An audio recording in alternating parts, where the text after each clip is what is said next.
Hello everyone. In this video, I want to speak about this upcoming Mercury in Libra retrograde, more of a week by week look to really get into the details of the astrological themes that are emerging here. And I really feel that each Mercury retrograde cycle has its own theme. It has its own teachings, its own lessons, its own medicine. So really tuning into the full cycle of this retrograde period to see what is it that we are here to learn. What's the opportunity during this time? I think one of the most interesting facets of this Mercury retrograde is that it maintains a very tight opposition with Jupiter the entire time. Starting off with Jupiter in Aries and Mercury in Libra, Mercury is just beyond the opposition. So it's been moving to an opposition, passes the opposition. The time of this video, it's beyond the opposition. It's stationing at 8 degrees, just a couple degrees from the opposition, goes retrograde. Then it exacts in the opposition within the first week of the retrograde. And Mercury regresses into Pisces, but even then, Jupiter is getting to the very, very beginning of Aries and actually moving to, Mercury regresses into Virgo, right? And even then, Jupiter is moving towards Pisces. They maintain an opposition with each other the entire time. And then even when Mercury moves direct after the retrograde, well into October, there will still be a very tight opposition with Jupiter. Since Mercury is a pretty quick moving planet and Jupiter, relatively speaking, isn't super slow either, it's kind of unique, right? It's somewhat uncommon for Jupiter and Mercury to maintain such a long period of opposition with each other. Actually, if we think about just the whole cycle, before retrograde, during retrograde, and after retrograde, they're in an opposition with each other for well over a month. So, or maybe just over a month. So this is definitely worth tuning into. We'll look into that. Then we'll look into what's going on at the latter half of this retrograde cycle. Once you have Mercury in Virgo, what's going on here? So tuning into this Jupiter in Aries and Libra Mercury retrograde opposition, we have a combination of two polarities, Aries and Libra, and Jupiter and Mercury. Jupiter and Mercury are both natural polarities. They correspond to Gemini and Sagittarius, and also the right and the left brain, our intuitive connection to life, our intuitive understanding of reality, and a more logical, empirical understanding of reality. Helicopter.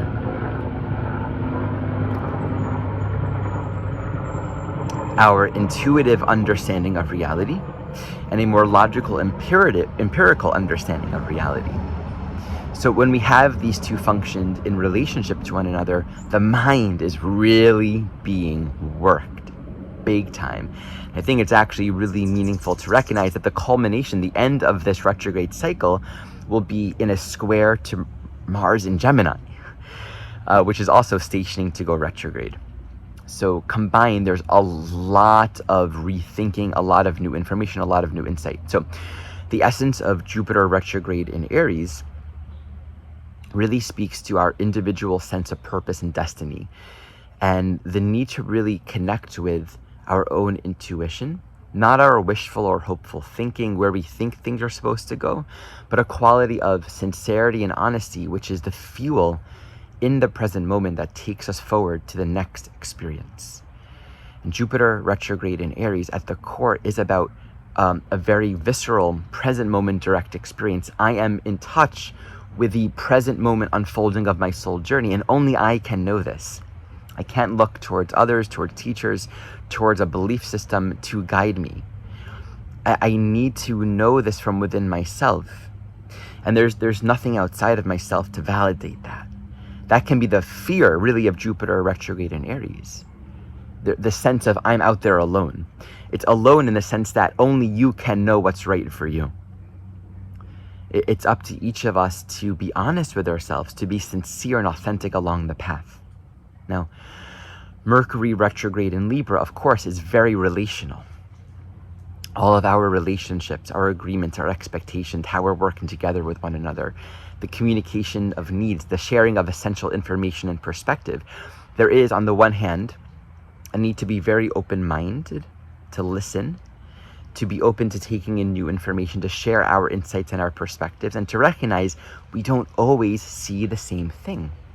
Because we each have our own soul lessons, our own soul curriculum, we're going to be shaping our perception of the world and even asking different questions and organizing reality in very different ways. It's not that your perceptions are more accurate than mine. It's more so that they're relevant for you and mine are relevant for me. None of them are objectively true, but they're all logical in their own way. They all put life together in the way that allows us to learn and access the information that we're really trying to gain. The issue, and I often say this with Mercury, is the questions we ask, as well as the thoughts we think and the conversations we have, they often will keep us circulating in the same logical premises that we have, right? Very often, we're not really open to learn. We're not very open to see something new, to gain new information, gain new insight. And so oftentimes the formulations we create in our mind are just setting us up to think the thoughts we've already been thinking and to make the conclusions we've already concluded. And the conversations we have, if we're not truly open, we won't actually emerge from that with something new, a new insight, a new perspective. With this opposition to Jupiter, it's very important that we're grounded simultaneously in this place of self-honor, self-trust, and honesty. And there can be a quality of fear, right? This is scary. Will we be loved? Will we be rejected? Right? Can we know ourselves and be truthful and honest about that, simultaneous to really allowing everyone to have their life, to have their experience, to have their feelings, to have their views? Libra is about feelings just as much as it's about communication, because our feelings thus correspond to our needs. We determine our needs by accessing our feelings. Feelings reflect what it is that is important to us, what our needs are. And we communicate these needs, right? Which means we honor our own feelings. And if we're listening, we honor the feelings of another person. We don't always find that in all relationships, our feelings and our needs will be understood or be met, and that's okay. The question essentially is, what do we do in a space of relationship when there is not a shared understanding, when there is not a shared meeting ground? What do we do in any kind of situation in life where how we're thinking and how we're seeing and how we're looking at reality isn't necessarily understood or met by others? This is where the learning gets to be, because the polarity between this Mercury and Jupiter isn't about opposition. It's about some sort of deeper integration that respects all paths, but maybe needs us to get beyond these efforts to try to make everything homogenous, to compromise ourselves or to compromise others. And this might be very uncomfortable, right? The people-pleasing tendencies or the duplicity of Libra, or maybe the argumentative qualities and self-righteousness of Jupiter and Aries.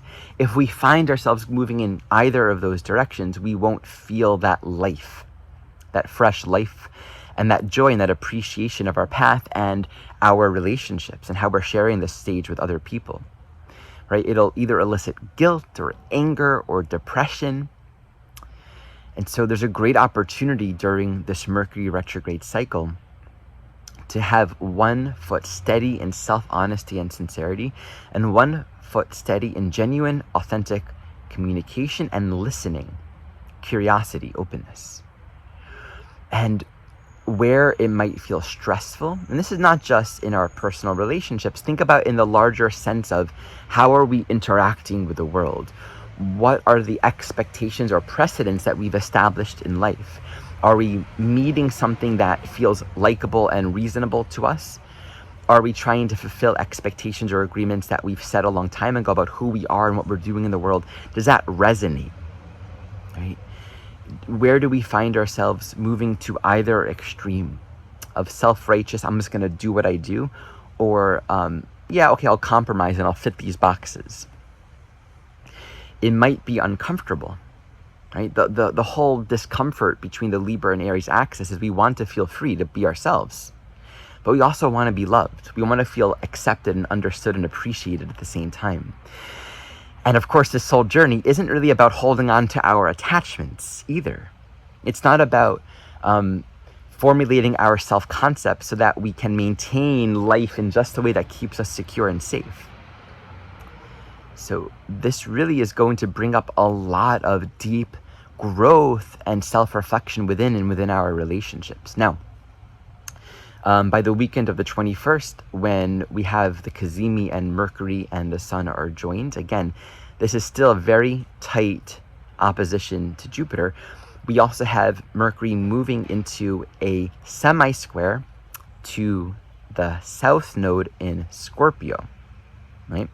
And this is moving back and forth between the crescent phase and the new phase semi-square. This is an aspect, especially when we're looking at the relationship between Libra and Scorpio, and in fact, this will still be applicable when we move into Virgo, where there's a lot of adjustment, right? It's almost like the content is here, and there's not necessarily the psychological self-awareness for how to integrate that. And this aspect really does bring a slowing down, a going within.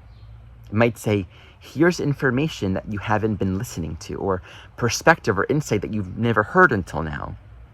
And Jupiter is going to be joining as well in that aspect. It's the 8th harmonic. It's the sesquiquadrant and the semi-square to the nodal axis in Scorpio and Taurus. So Jupiter and Mercury are both approaching that aspect at the same time. And it's a very refining and focusing kind of energy.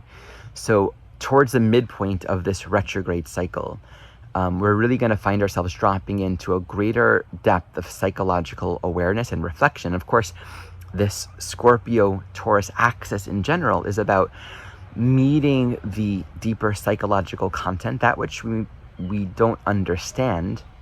We can follow the trail of our emotions and the triggers, but we don't necessarily know the root, the core, what's happening underneath it, why we feel the way that we feel, right? The root for our strong cravings and aversions, our deepest insecurities. And Taurus, learning how to be grounded and stable, right? Being present with this whole journey in a state of trust and relaxation. And this is where, with this Mercury-Jupiter opposition in general, the deeper test for our growth, can we remain peaceful and aligned and calm? It's like the stance of the warrior, being present for the next moment and where life is guiding us, but also being open and soft in the heart, being ready and available and open to true intimacy, open to a state of listening and connection. So once Mercury moves into Virgo towards the end of the month and moving into October, we have Mercury stationing in a trine with Pluto, the ruler of the South Node. So right, this is also the opportunity to really be harvesting a lot of psychological awareness. We have Virgo relative to Capricorn. So this is a lot of practical, here's what's going on, here's what I need to do. It might not be comfortable, but there's a lot of particular, insightful, meticulous information and awareness that we can really cultivate at that time. And then squaring Mars in Gemini. Mars in Gemini itself beginning to move into its own retrograde journey for several months. And of course, Mars in Gemini is ruled by Mercury. So this again is, man, a lot of stimulation, perhaps a lot of activity, a lot of different pieces of information and threads kind of coming together. And I just think that the big teaching of this Mercury retrograde cycle is staying very grounded and present for all of it. And really looking at all the places where we're going to find ourselves swayed into either extreme. This squared to Mercury can feel overwhelming, and maybe we'll feel a hastiness, right, to act and do things really quickly.